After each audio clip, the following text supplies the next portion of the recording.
No täna ennelõunal sisenesid Maksu- ja Tolliameti töötajad koostöös politsei eriüksusega siia Tammsaare tee ärimajja, kus 9. korrusel asub juba mõnda aega siis Eesti ja Baltikumi suurima toiduainetööstuse Maak Grupi peakontor. Siin hallatakse põhiliselt liha- ja piimabrände. Sinna kuulub neid brände päris palju ja põhjus oli see, et võeti siis dokumente kaasa, võeti kaasa arvuteid ja esialgse kahtlustuse kohaselt on siis teatud isikutele esitatud kahtlustus, mida kontrollitakse siis suures maksukuriteos. Nii et uurimine on alles veel tegelikult väga noor. Täna võeti esimesed tunnistused siit töötajatelt võeti ja korjati ära täna hommikul ka kõik mobiiltelefonid, et sellest keegi teada ei saaks. Maak Grupp on aastatega kasvanud toiduainete tööstuse lipulaevaks, mis omab väga suurt turgu. Näiteks eelmisel aastal oli grupi müügitulu ligi 500 miljardit eurot. Tulu teeniti selle pealt üle 6 miljoni. Aasta varem oli kasum aga 32 miljonit eurot.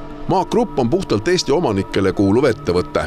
Maksu- ja Tolliamet on täna küll esitanud kahtlustuse ühe toiduainetööstuses tegutsevale äriühingule ja 5 siis tööstusega seotud inimesele. Ja kahtlustus seisneb siis maksuhaldurile valeandmete esitamises.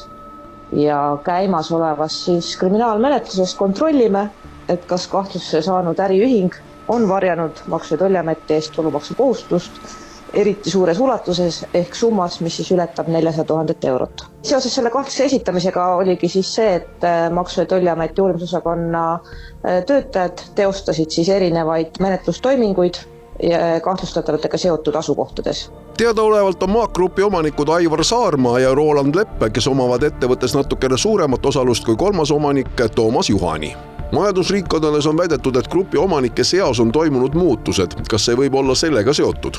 Ma ühtegi sellist spekulatsiooni kinnitada ei saa ja ei kommenteeri ka. Maksu- ja Tolliamet rõhutab, et tegemist on esialgse kahtlustusega ja kõiki asjaolusid kontrollitakse.